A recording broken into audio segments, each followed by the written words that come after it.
நம்முடைய கர்த்தரும் இரட்சகருமாயிருக்கிற இயேசு கிறிஸ்துவின் நாமத்தினாலே ஒவ்வொருவரையும் வாழ்த்துகிறேன். இந்த நாளிலும் கர்த்தர் தாமே உங்கள் ஒவ்வொருவரையும் அதிகமாய் ஆசீர்வதிப்பாராக. கர்த்தர் நல்லவர். இந்த நாளிலும் சற்று நேர ஆலோசனைக்காக ஒரு வசனத்தை வாசிக்க விரும்புகிறேன். யோபுவின் புஸ்தகம் அவனுடைய 23வது அதிகாரம், யோபு 23வது அதிகாரம் 3, 4, 5 ஆகிய வசனங்கள். 3வது வசனம், நான் அவரை எங்கே கண்டு சந்திக்கலாம் என்பதை அறிந்தால் நலமாயிருக்கும்.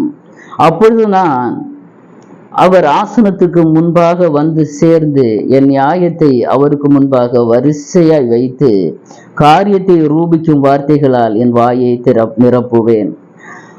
அவருடைய மறைமொழிகளை நான் அறிந்து அவர் எனக்கு சொல்வதை உணர்ந்து கொள்ளுவேன்.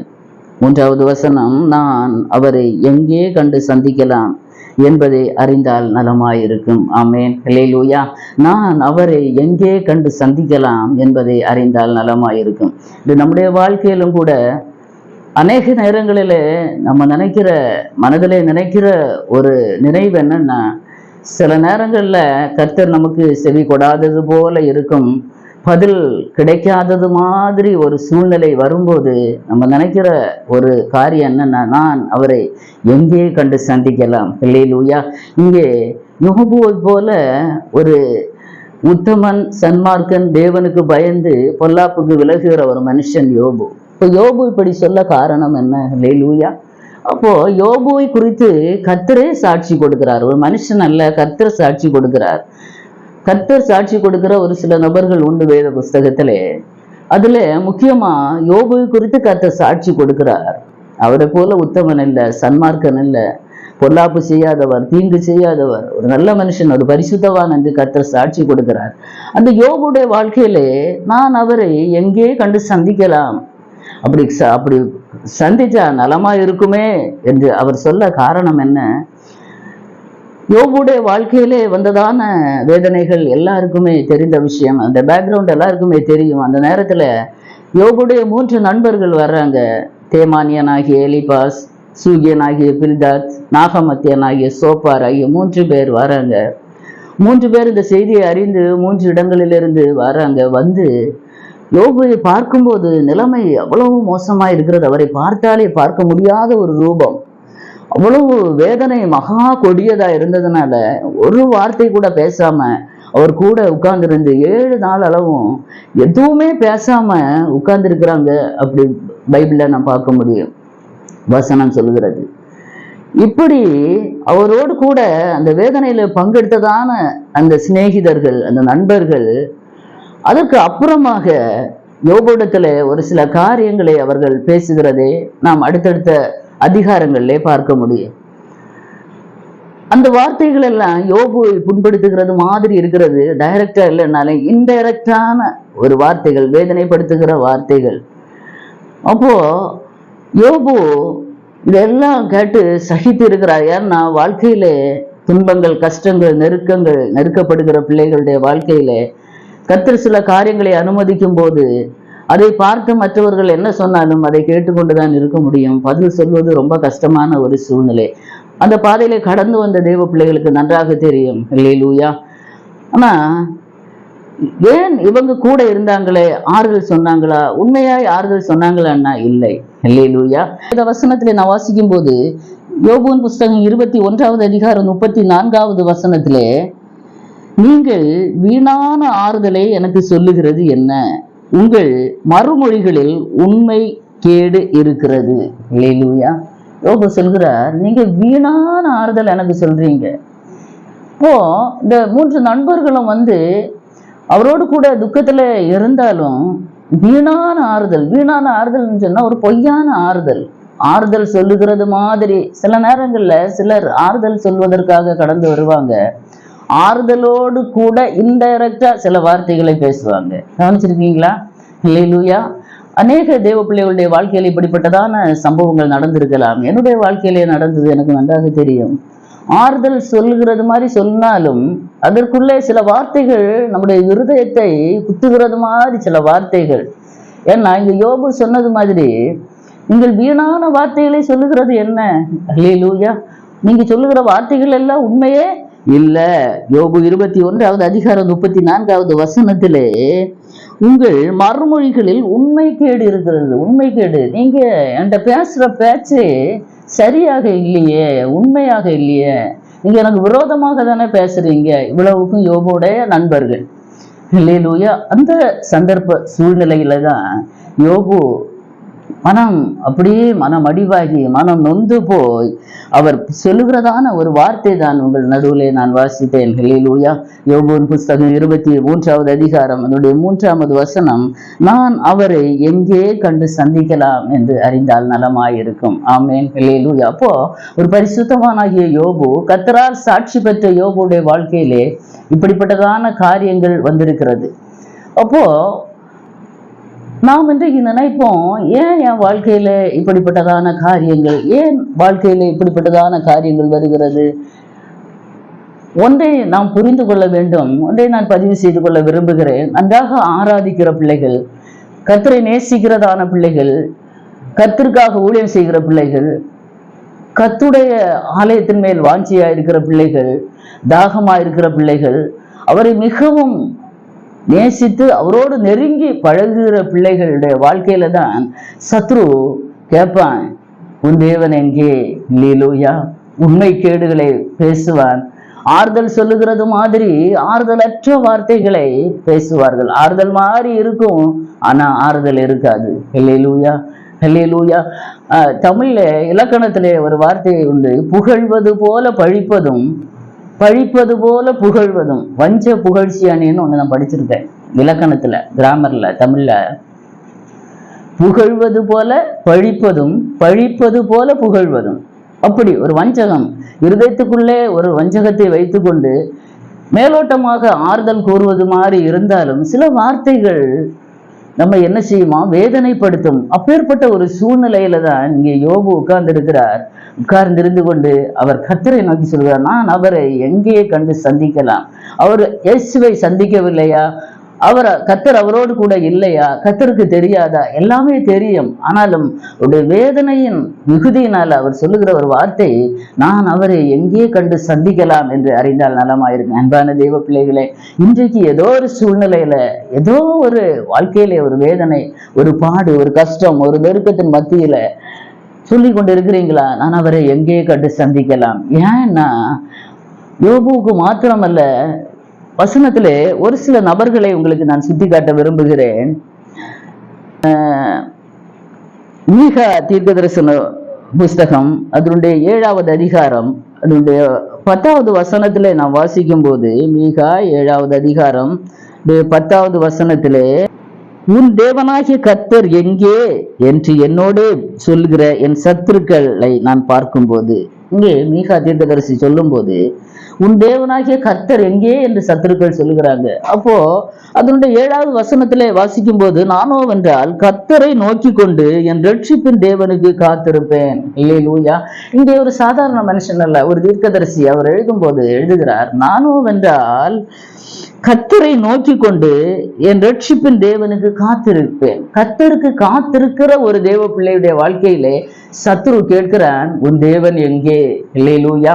அப்போ இந்த உலகத்துல கர்த்தரை விட்டு தூரம் போய் இருக்கிற ஜனங்கள், கர்த்தருக்கு பிரியமில்லாதவர்கள், கர்த்தரை தேடாதவர்கள், கர்த்தரை நேசிக்காதவர்கள், கர்த்தர் மேல் வாஞ்சை இல்லாதவர்கள், அப்படிப்பட்ட ஜனங்களை பார்த்து இன்னொருத்தர் அப்படி கேட்க மாட்டாங்க.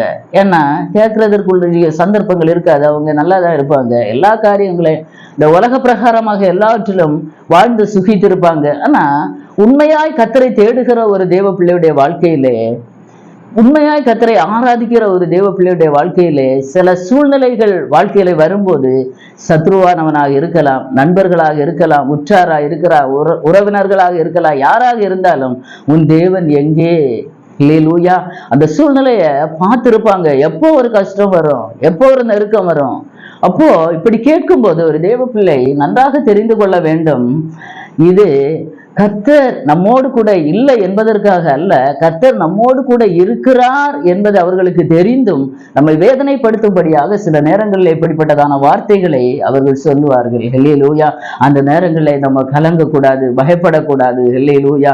ஏன்னா அவர் நம்முடைய சத்தத்தை கேட்கிற தேவன், அவர் எல்லா சூழ்நிலைகளிலும் நம்மோடு கூட இருக்கிற தேவன். ஹல்லேலூயா. இப்போ கர்த்தருக்கு காத்திருக்கிற பிள்ளைகள் ஏதோ ஒரு ஆசீர்வாதத்திற்காக, ஒரு நன்மைக்காக, ஒரு விடுதலைக்காக, ஒரு தேவைக்காக, இன்னைக்கு ஏதோ ஒரு சூழ்நிலையில கர்த்தருக்காக நீங்க காத்திருக்கிறீர்களா? காத்திருக்கிற காலம் என்பது ரொம்ப ஒரு வேதனையான காலம். ஹல்லேலூயா. நெடுங்காலமாய் காத்திருத்தல் இருதயத்தை இழைக்க பண்ணும். ஆனா விரும்பினது வரும்போது அது ஜீவ விருட்சம் போல இருக்கும் என்று வேதவசனம் நமக்கு சொல்கிறது. நெடுங்காலமாய் காத்திருக்கும் போது அது இருதயம் இழைத்து போகிற சூழ்நிலைகள் வரும். அப்போதான் அந்த நேரத்தை பார்த்து இருப்பான் சத்ரு, எப்போதும் நம்மளை விட தள்ளலாம் என்று. உன் தேவன் எங்கே என்று அப்போது கேட்பேன். அப்போ உண்மையாய் கர்த்தரை ஆராதிக்கிற ஒரு தெய்வ பிள்ளைகள், கர்த்தரை தெய்வமாய் பற்றி கொண்ட தெய்வ ஜனங்கள் பயப்படக்கூடாது, கலங்கக்கூடாது, விசுவாசத்தை விட்டு விலகக்கூடாது, கர்த்தருடைய அன்பை விட்டு தூரம் போகக்கூடாது. ஆமேன். ஏன்னா அவர் நம்மோடு கூட இருக்கிற தேவன். ஹல்லேலூயா. இருக்கிறவராகவே இருக்கிறேன் என்று சொன்ன தெய்வம். ஹல்லேலூயா. காத்திருக்கும் போது வருகிறதான வேதனைகள், போராட்டங்கள், நெருக்கங்கள், எதிர்மறையான பேச்சுகள், யோபு சொன்னது போல நீங்க வீணா எனக்கு என்ன செய்கிறீங்க, ஆறுதல் சொல்றீங்க, வீணான ஆறுதல், பொய்யான காரியங்களை சொல்றாங்களே, ஏன் இப்படி பண்றாங்க, இப்படிப்பட்ட சூழ்நிலைகள் காத்திருக்கிற காலங்களிலே வரும். ஆனா உண்மையாய் கர்த்தருக்கு காத்திருக்கிறவர்கள் புதுபலன் அடைவார்கள். ஆமேன். ஹல்லேலூயா. ஹல்லேலூயா. கர்த்தருக்கு காத்திருக்கிற ஒரு தேவ பிள்ளை ஒரு நாள் சோர்ந்து போக மாட்டோம். ஆமேன். எத்தனை பேர் இதை விசுவாசிக்கிறீங்க? உண்மையாய் நீங்க கர்த்தருக்கு காத்திருக்கிறீங்கன்னா, ஒருவேளை மாதங்கள் ஆகலாம், நாட்கள் ஆகலாம், வருடங்கள் கூட ஆகலாம், ஆனா அவர் கைவிட மாட்டார், அவர் விலக மாட்டார். அப்படி காத்திருக்கிற காலங்களிலே பலன் அடைய வேண்டும். கர்த்தருக்குள்ளே நாம் பலன் அடைய வேண்டும். வேத வசனம் நமக்கு என்ன போதிக்கிறது? கர்த்தருக்கு காத்திருக்கிறவர்களோ புது பலன் அடைந்து கழுகுகளை போல செட்டைகளை அடித்து எழும்புவார்கள். ஹல்லேலூயா. ஹல்லேலூயா. ஒரு புது பலன் உண்டாகும். காத்துக்கு உலக பிரகாரமாக காத்திருக்க சோதனை, சோர்வுகள் தான் வரும். வாழ்க்கையிலே சோர்ந்து போய் விடுவோம். ஹல்லேலூயா. ஆனா உண்மையான ஒரு தேவ பிள்ளை கர்த்தருக்காக காத்திருக்கும் போது புது பலன் உண்டாகும். ஆமேன். இதுதான் ரெண்டுக்கும் இருக்கிறதான வித்தியாசம். உலக மக்களுக்கும் கர்த்தரை விட்டு தூரம் போனவர்களுக்கும் கர்த்தருக்கு உள்ளாக இருக்கிற தேவ பிள்ளைகளுக்கும் இருக்கிற வித்தியாசம் இதுதான். காத்திருக்கிறீங்களா? காத்திருக்கும் போது சோர்ந்து போகக்கூடாது. ஹல்லேலூயா. பலன் குன்றி போகக்கூடாது. ஹல்லேலூயா. கர்த்தர் காத்திருக்கிற நாட்களிலே நம்முடைய பலனை வர்த்திக்க பண்ணுவார். கழுகுகளை போல செட்டைகளை அடித்து உயர எழும்புவோம். நாம் நடந்தாலும் ஓடினாலும் சோர்ந்து போக மாட்டோம். ஹல்லேலூயா. ஹல்லேலூயா. ஆகவே இன்றைக்கு ஏதோ ஒரு காரியத்திற்காக காத்திருந்து சோர்ந்து போய் சில நேரங்கள்ல மனுஷர் கூட உள்ளவங்க, ஃப்ரெண்ட்ஸுங்க யாராவது வந்து, இத்தனை நாள் நீ ஜெபித்துட்டு இருக்கிற இந்த காரியம் ஏன் உன் வாழ்க்கையில நடக்கல, ஏன் உனக்கு இந்த ஆசீர்வாதம் வரல, அங்க பாரு அந்த வீட்டுல இருக்கு, அந்த உலகத்தானுக்கு இருக்கிறது. No no no. கர்த்தர் என்னை கேட்டருளுவார். ஆமேன். ஹல்லேலூயா. ஹல்லேலூயா. என்னை அழைத்தவர் உண்மை உள்ளவர். நான் நெடுங்காலமாய் ஒருவேளை காத்திருக்கிறவளாக இருக்கலாம். அன்பான தெய்வ பிள்ளைகளை, இதை கேட்கிற தெய்வ பிள்ளைகளை, நெடுங்காலமா காத்திருக்கிறீங்களா? ஏதோ ஒரு காரியத்துக்காக கவலைப்படாதுங்க. நெடுங்காலமாய் காத்திருத்தல் இருதயத்தை இழைக்க பண்ணும். ஆனால் விரும்பினது வரும்போது அது ஜீவ விருட்சம் போல இருக்கும். ஆமேன். அவங்க பார்த்து நீங்க சொல்ல வேண்டிய ஒரு காரியம், நான் விரும்பினது ஒரு நாள் வரும். ஹல்லேலூயா. அப்போ அது ஜீவ விருட்சம் போல இருக்கும். ஆமேன். ஹல்லேலூயா. ஹல்லேலூயா. விரும்பினது ஒரு நாள் வரும், கண்டிப்பாக வரும். ஏன்னா காத்திருக்கிற நாட்கள்ல நான் சோர்ந்து போக மாட்டேன், நான் இளைப்படைந்து போக மாட்டேன், நான் புது பலன் அடைந்து கொள்ளுவேன். ஆமேன். ஹல்லேலூயா. ஹல்லேலூயா. அப்போ கர்த்தருக்கு காத்திருக்கிற பிள்ளைகள் ஒருபோதும் வெட்கப்பட்டு போவதில்லை. ஆமேன். ஹல்லேலூயா. தைரியமாயிருங்க. ஒருவேளை காத்திருக்கிற காலங்கள் கொஞ்சம் அதிகமாகலாம், ஆனால் அவர் கைவிட மாட்டார். ஆமேன். ஹல்லேலூயா. நான் அவரை எங்கே கண்டு சந்திக்கலாம்? ஆமேன். ஹல்லேலூயா. எங்கே கண்டு சந்திக்கலாம், எங்கே கண்டு சந்திக்கலாம் என்று யோபுவை போல கலங்கி இருக்கிறீங்களா? எங்கேயும் அல்ல, அவர் நம்மோடு கூட இருக்கிறவராகவே இருக்கிறார். ஆமேன். ஹல்லேலூயா. ஹல்லேலூயா. பயப்படாதே, நான் உன்னுடனே இருக்கிறேன், திகையாதே, நான் உன் தேவன், நான் உன்னை பலப்படுத்தி உனக்கு சகாயம் பண்ணுவேன், என் நீதியின் வலது கரத்தினால் உன்னை தாங்குவேன் என்று சொன்னார் அல்லவா? அந்த தேவன் உங்களோடு கூட இருக்கிறார். ஆகவே கலங்க வேண்டாம். ஆமேன். மறுபடியும் சொல்கிறேன், அவரை நேசிக்கிற பிள்ளைகள், அவரை விசுவாசிக்கிற பிள்ளைகள், கர்த்தருக்காக வாழுகிற பிள்ளைகள், கர்த்தரை ஆராதிக்கிற பிள்ளைகள். இந்த கூட்டத்தை பார்த்துதான் உலகம் இன்றைக்கு கேட்கும். ஹல்லேலூயா. பல சூழ்நிலை சூனேமித்தியாலை பார்த்து கேட்டாங்க, உன் நேசர் எங்கே என்று. ஹல்லேலூயா, ஹல்லேலூயா. அவளுக்கு தெரியும் என் நேசர் வருவார்கள். தைரியமாக தேவ பிள்ளைகள் சொல்வதற்கு பழகி கொள்ள வேண்டும். ஹல்லேலூயா. நன்றாக ஆவிக்குரிய வாழ்க்கையிலே உன்னத நிலையில இருக்கிற தேவ பிள்ளைகளுக்கு தான் இப்படிப்பட்டதான கேள்விகள் வரும். ஹல்லேலூயா. சங்கீதக்காரனாகிய தாவீது சொல்லும் போது 42வது சங்கீதம் என்று நினைக்கிறேன். ஹல்லேலூயா. 42வது சங்கீதம் அதனுடைய 3வது வசனத்திலே, உன் தேவன் எங்கே என்று அவர்கள் நாள்தோறும் என்னிடத்தில் சொல்லுகிறபடியால் இரவும் பகலும் என் கண்ணீரே எனக்கு உணவாயிற்று. சங்கீதக்காரனாகிய தாவீது கர்த்தருடைய இருதயத்துக்கு மிகவும் நெருக்கமானவன், கர்த்தர் உண்மை உள்ளவன் என்று கர்த்தரால் சாட்சி பெற்றவன் தாவீது. தாவீதுடைய வாழ்க்கையிலே வந்த நெருக்கங்கள் நமக்கு தெரியும். ஹல்லேலூயா. எவ்வளவோ நெருக்கங்கள், எவ்வளவோ வேதனைகள், பாடுகள், பிரச்சனைகள், எந்த இடத்துலையுமே அவர் இருக்க முடியாத ஒரு சூழ்நிலை, ஓடி ஓடி ஒளிந்து கொண்டிருக்கிறதான ஒரு அனுபவம் தாவீதுடைய வாழ்க்கையிலே. ஒருவேளை அப்படி இருக்கிறீங்களா? ஏதோ ஒரு சூழ்நிலையில உலகத்துல யாருக்கு முன்னாடி நிக்க முடியல, யாருக்கு முன்னாடி பேச முடியல, எங்கேயுமே சமாதானமா இருக்க முடியல, நாம் இருக்கிற வீட்டுல கூட சமாதானமா இருக்க முடியல, ஒளிந்து போக வேண்டிய சூழ்நிலைகள் வருகிறது, யாருக்குமே முகத்தை பார்க்க முடியல, அவ்வளவு பிரச்சனைகள், அவ்வளவு போராட்டம், வீட்டுல கூட நிம்மதியா இருக்க முடியல என்று அங்கலாய்த்து அலைந்து கொண்டு இருக்கிறீங்களா? தாவீதை நினைத்துக் கொள்ளுங்கள். அப்படிப்பட்ட தாவீதை பார்த்துதான் கேட்கிறான், உன் தேவன் எங்கே என்று. ஹல்லேலூயா, ஹல்லேலூயா. நாள்தோறும் கேட்கிறாங்களா? நாள்தோறும். அதனால அவர் சொல்லுகிறார், என் கண்ணீரே எனக்கு உணவாயிற்று. உங்களை அழ வைக்கிறது வரைக்கும் சத்துரு இப்படிப்பட்டதான கேள்விகளை கேட்பான். ஹல்லேலூயா, ஹல்லேலூயா. ஒரு தேவ பிள்ளை நன்றாக புரிந்து கொள்ள வேண்டும், ஆவிக்குரிய அனுபவத்துக்குள்ளே கர்த்தரோடு இசைந்து கர்த்தரோடு ஒருமித்து இருக்கிற ஒரு தேவ பிள்ளை, அதனுடைய அந்த சங்கீதத்தின முதல் வசனங்கள் எல்லாம் வாசிக்கும் போது, மானானது நீரோடைகளை வாஞ்சித்து கதறுவது போல ஆத்துமா தேவன் மேல் கதறி தாகமா இருக்கிற ஒரு மனுஷன். ஹல்லேலூயா. அவரை பார்த்து கேட்கிறாங்க, உன் தேவன் எங்கே என்று. அப்படி அவர்கள் கேட்க வேண்டும் என்றால், அவர்கள் அந்த தேவனிடத்திலே வாஞ்சை இல்லாதவர்கள், தேவன் மேலே தாகம் இல்லாதவர்கள், தேவன் மேலே பற்று இல்லாதவர்கள். ஹல்லேலூயா. ஆத்துமா கர்த்தர் மேலே வாஞ்சியா இல்லை, ஆத்துமா கர்த்தரோடு நெருக்கமா இல்லை, அப்படிப்பட்டவங்க. இன்னைக்கு நீங்க ஒன்று நினைத்து கொள்ளணும், உங்ககிட்ட இன்னைக்கு யாராவது இப்படி கேட்கிறாங்கன்னா நீங்க நன்றாக புரிந்து கொள்ள வேண்டும். நான் பைபிள்ல நான் பார்க்கும்போது பரிசுத்தவான்களிடத்துலதான் இந்த கேள்விகளை கேட்டிருக்கிறாங்க. ஹல்லேலூயா. யோபு ஒரு பரிசுத்தர், ஒரு உத்தமர். ஹல்லேலூயா. தாவீது ஒரு உத்தமன், மீகா ஒரு தீர்க்கதரிசி. ஹல்லேலூயா. இப்படிப்பட்டதான தேவ பிள்ளைகளிடத்துலதான் உன் தேவன் எங்கே, அவர் எங்கே இருக்கிறார், அப்படிப்பட்டதான கேள்விகளை முன்வைக்கிறாங்க. அவர்கள் அதற்கான பதில்களை கீழே வசனங்களை கொடுக்கிறதை நம்மால பார்க்க முடியும். ஹல்லேலூயா, ஹல்லேலூயா. கர்த்தர் நம்ம கூட இருக்கிறார் என்பதை அவர்கள் அறிந்து கொள்ள வேண்டும். ஹல்லேலூயா. எப்படி அறிந்து கொள்வார்கள்? அப்படி நம்மிடத்துல யாராவது ஒரு கொஸ்டின் கேட்டா அந்த நேரத்துல நம்ம சோர்ந்து போகக்கூடாது, நம்ம தளர்ந்து போகக்கூடாது, அவர்களுக்கு முன்பாக மனமடிவாகி போகக்கூடாது. ஒருவேளை அவங்க சொல்கிறது சரியோ, கர்த்தர் என் கூட இல்லையோ அதனாலதான் எனக்கு இந்த காரியம் சம்பவித்ததோ, கர்த்தர் என் கூட இல்லையோ அதனாலதான் எனக்கு இந்த ஆசீர்வாதம் தாமதமாகிறதோ, கர்த்தர் என் கூட இல்லையோ அதான் எனக்கு இந்த வேதனையோ, அப்படி நாம் நினைக்க கூடாது. அவர் நம்மோடு கூட இருக்கிறார். ஹல்லேலூயா. அவர் நம்மை விட்டு விலகவும் இல்லை, அவர் நம்மை கைவிடுவதும் இல்லை. ஹல்லேலூயா, ஹல்லேலூயா. இருதயம் நொறுங்கி போயிருக்கிற தேவ பிள்ளைகளே, இருதயத்துல வேதனையோடு இருக்கிற தேவ பிள்ளைகளை பார்த்துதான் கர்த்தர் சொல்லுகிறார். சங்கீதம் 51வது சங்கீதம் அதனுடைய 17வது வசனத்திலே, தேவனுக்கு ஏற்கும் பலிகள் நொறுங்குண்டாவி, தேவனே நொறுங்குண்டதும் நறுங்குண்டதுமான இருதயத்தை நீர் புறக்கணிக்கிற தேவன் அல்ல. ஹல்லேலூயா. சங்கீதம் 34:18 நொறுங்குண்ட இருதயம் உள்ளவர்களுக்கு கர்த்தர் சமீபமாயிருக்கிறார். ஹல்லேலூயா, ஹல்லேலூயா. அவரை நான் எங்கே கண்டு சந்திக்கலாம், அவரை நான் எங்கே பார்த்து சந்திக்கலாம் என்று ஒருவேளை நெருக்கத்துல இருந்து கதறி கொண்டு இருக்கிறீங்களா? இல்ல, இருதயம் நொறுங்கி இருக்கிற உங்க கூட தான் அவர் இருக்கிறார். ஹல்லேலூயா, ஹல்லேலூயா. சங்கீதம் 34வது சங்கீதம் 18வது வசனத்திலே, நொறுங்குண்ட இருதயம் உள்ளவர்களுக்கு கர்த்தர் சமீபமாய் இருக்கிறார். ஹல்லேலூயா. அவர் தூரமாய் இருக்கல, அவர் உங்க கூட இருக்கிறார், அவர் சமீபமாய் இருக்கிறார் என்பதை நாம் அறிந்து கொள்ள வேண்டும், புரிந்து கொள்ள வேண்டும். கர்த்தருக்குள்ளே நாம் பலனடைய வேண்டும். ஆமென். ஹல்லேலூயா, ஹல்லேலூயா. அது மாத்திரமல்ல, ஏசாயா தீர்க்கதரிசன புஸ்தகம் 41வது அதிகாரம் 10வது வசனத்திலே, நீ பயப்படாதே, நான் உன்னுடனே இருக்கிறேன். பயப்பட்டு கொண்டிருக்கிறீங்களா? சத்ருவானவர் இப்படி கேட்கிறானே, எதிராளி இப்படி கேட்கிறானே, இந்த இடத்துல நான் என்ன பதில் சொல்வேன், நான் என்ன சொல்வேன் என்று கலங்கி திகைத்து நிற்கிறீங்களா? உங்களை பார்த்து கர்த்தர் சொல்கிறார், நீ பயப்படாதே, நீ பயப்படாதே மகனே, நீ பயப்படாதே, நான் உன்னுடனே இருக்கிறேன். திகையாதே, நான் உன் தேவன், நான் உன்னை பலப்படுத்தி உனக்கு சகாயம் பண்ணுவேன். என் நீதியின் வலது கரத்தினால் உன்னை தாங்குவேன். ஆமென். ஹல்லேலூயா. இதை விட இனி ஒரு வார்த்தை நமக்கு தேவையே இல்லை. ஹல்லேலூயா.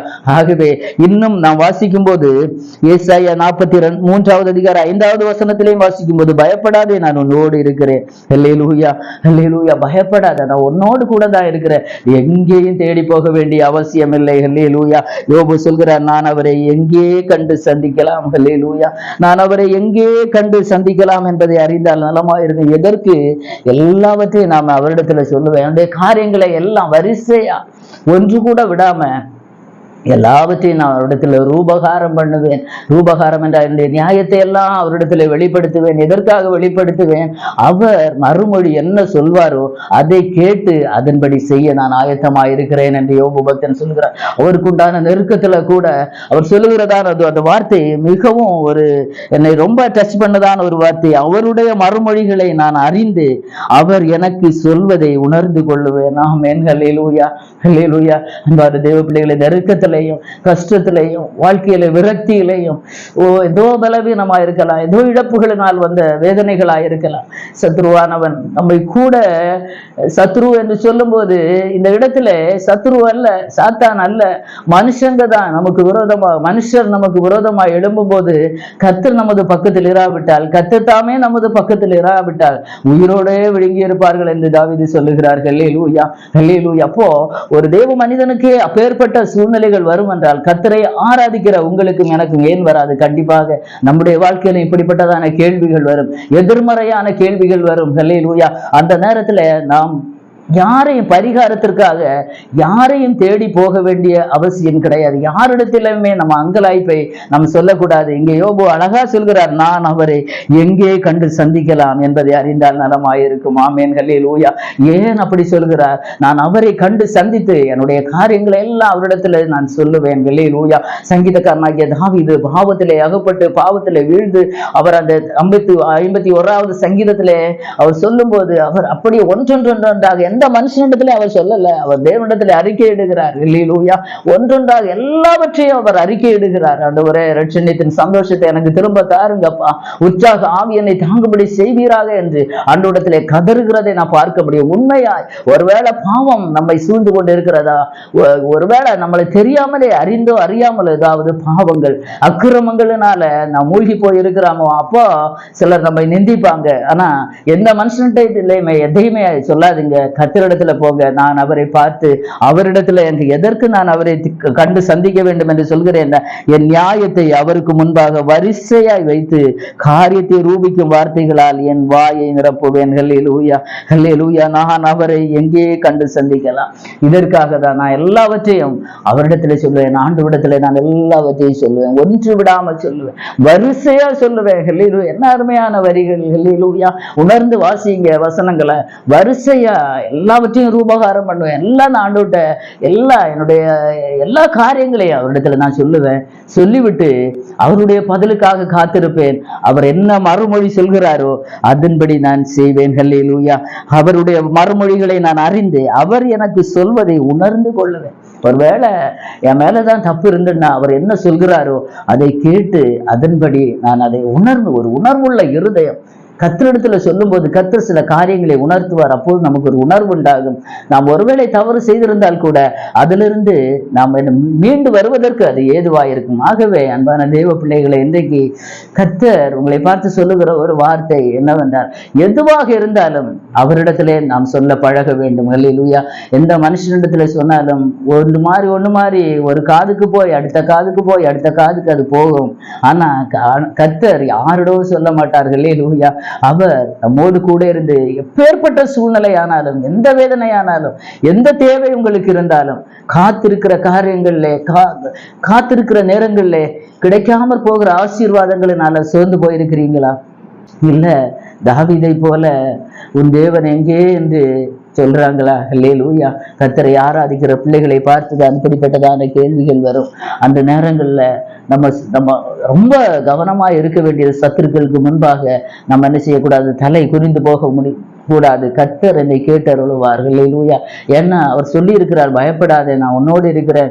நொறுங்கி போயிருக்கிற நேரத்துல நொறுங்குண்டவர்களை குணமாக்க தான் நான் வந்திருக்கிறேன், சமீபமா இருக்கிறேன் என்று சொல்கிறார். ஆகவே இப்பேற்பட்ட சூழ்நிலையில யாராவது இருக்கிறீங்கன்னா இன்றைக்கு தைரியமா இருங்க தேவ பிள்ளைகளே. அல்லேலூயா. யோபுவுக்கு சொன்ன ஆறுதல் எல்லாம் வீணான ஆறுதல். அல்லேலூயா. பொய்யான வார்த்தைகள். ஏன் இப்படி சொல்றீங்க? நண்பர்கள் சொன்னதை அப்படியே யோபு கேட்கிறார். 21வது அதிகாரம் கடைசி வசனம் வீடுகளில் நீங்கள் வாசியுங்க.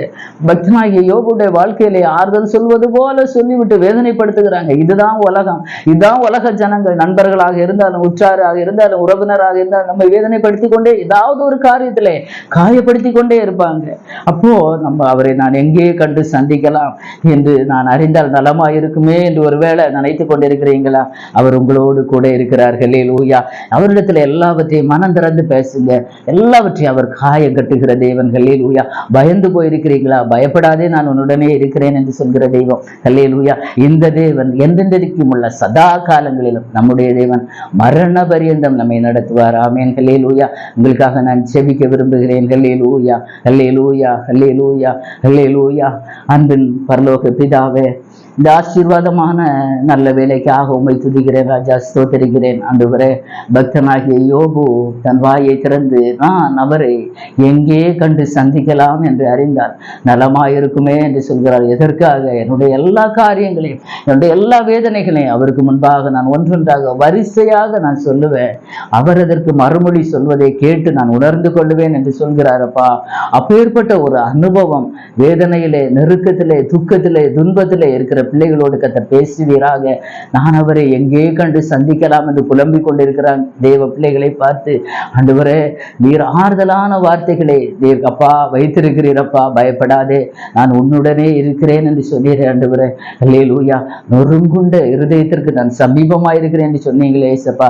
இன்றைக்கு இதை கேட்கிற பிள்ளைகள் யாராவது நொறுங்குதலோடு, வேதனையோடு, ஆண்டவரே அப்பா உன் தேவன் எங்கே என்று கேட்டு நித்தமும் அவர்களை நெருக்கி கொண்டு இருக்கிறாங்கன்னா அவங்க வாழ்க்கையிலே, பரிசுத்தவான்களுடைய வாழ்க்கையிலே இப்பேற்பட்ட அனுபவங்கள் கடந்து வந்திருக்கிறது.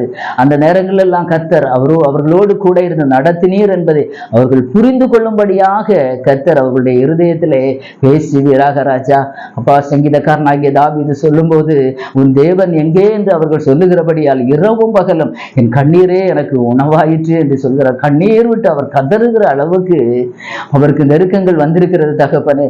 அப்படியானால் ஆண்டவரே, இன்றைக்கு கண்ணீரோடு இருக்கிற பிள்ளைகளை பார்த்து கர்த்தர் பேசுவீராக. தேவன் எங்கே என்று அப்பா யாராவது வேதனைப்படுத்தி கொண்டு இருப்பார்கள். ஆனால் இந்த தேவ பிள்ளைகளுக்கு ஆறுதலையும் சமாதானத்தையும் கர்த்தர் கட்டளையிடுவீராக. உடைய வசனத்தை, உடைய வார்த்தையை அனுப்பி கர்த்தர் குணமாக்குவீராக. அப்பா, இருதயம் நொறுங்கி வேதனையோடு ஒரு ஆசீர்வாதத்திற்காக காத்திருக்கிற தெய்வ பிள்ளைகளை பார்த்து ஆண்டவரே ஏளனம் பண்ணுகிறவர்கள் இருப்பாங்க தகப்பனே. அப்படிப்பட்ட பிள்ளைகளுக்கு கர்த்தர் தாமே அதே சீக்கிரமாக அவர்கள் கேட்கிறதற்கும் வேண்டிக் கொள்கிறதற்கும் அதிகமான ஆசீர்வாதத்தையும் நன்மையும் கொடுப்பீராக. வேதனையிலே, நெருக்கத்திலே, இழப்பு நிமித்தம் ஆண்டவரை வாடி தவித்து நொறுங்கி இருக்கிற பிள்ளைகளுக்கு கர்த்தர் தாமே ஆறுதலையும் சமாதானத்தையும் கொடுப்பீராக. ஆண்டவரே, நீர் அப்படி செய்ய போகிற நல்ல கிருபைக்காக உமக்கு நன்றி செலுத்துகிறேன். ஆண்டவரே, இதை கேட்கிற ஒவ்வொரு தெய்வ பிள்ளைகளுடைய இருதயங்களை ஸ்திரப்படட்டும். கர்த்தருக்குள்ளே ஸ்திரப்படுவதாக. இந்த மாலை வேளையிலே கர்த்தருக்குள்ளே ஸ்திரப்படுவார்களாக. ஆண்டவரே, இனிமேல் யார் எதை சொன்னாலும் கர்த்தாவே சோர்ந்து போகாதபடி, தளர்ந்து போகாதபடி, கர்த்தருக்கு காத்திருக்கிறவர்களோ புது பலன் அடைவார்கள் என்று சொல்லப்பட்ட வசனத்தின்படி புது பலனை கர்த்தர் அவர்களுக்கு கொடுப்பீராக ராஜா. நீர் தாங்கி நடத்துங்க. நீர் அப்படி செய்ய போகிற மேலான கிருபைக்காக உமக்கு ஸ்தோத்திரப்பா. முற்றிலுமாக தாழ்த்தி உடைய கரத்திலே அர்ப்பணிக்கிறேன். கர்த்தர் மாத்திரம் மகிமைப்படுவீராக. பெரிய காரியங்களை செய்யுங்க, ஆசீர்வதிப்பீராக. இயேசுவின் மூலம் ஜெபத்தை கேளும் ஜீவனுள்ள நல்ல பிதாவே. ஆமென், ஆமென்.